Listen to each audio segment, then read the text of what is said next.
in the farming community support nature recovery, and they understand that really business as usual is no longer acceptable. So in this balance, what they really need is the support of government to work towards nature recovery. My parents-in-law used to have bees, 4 hives at some point. They were very much part of the family. They lived at the end of the garden, in that instance, to protect them from our children's ball games. But I've come to know these wonderful and highly civilized creatures who work incredibly hard on our behalf. We should put a very high value on them. And I know how vulnerable they are to our human interference. The use of pesticides, neonicotinoids, on crops has an extremely damaging effect on the mobility of bees. Its use was banned by the EU in 2018. The government originally agreed, but promised it would reintroduce its use only when the scientific evidence changed. But despite no new evidence now, the use of pesticides has been allowed again.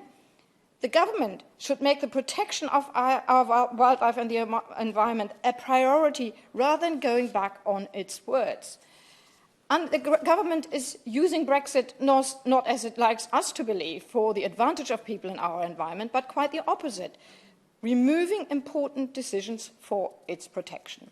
Many organisations, many of my constituents in Bath, Sir Roger, have reached out to me with their great concerns over this issue and the lack of consideration behind it. The expert committee on pesticides, as we've already heard today, warned how damaging neonicotinoids are for bees and aquatic life, but the government has chosen to ignore them. This is not acceptable.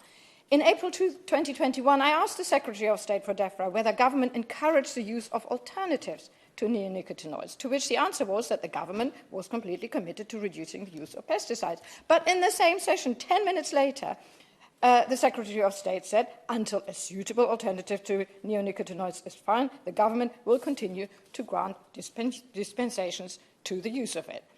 There you have it. Words of woolly aspirations, but when it comes to the crunch, the government actively supports what I would call the gradual extinction of the UK's bee population.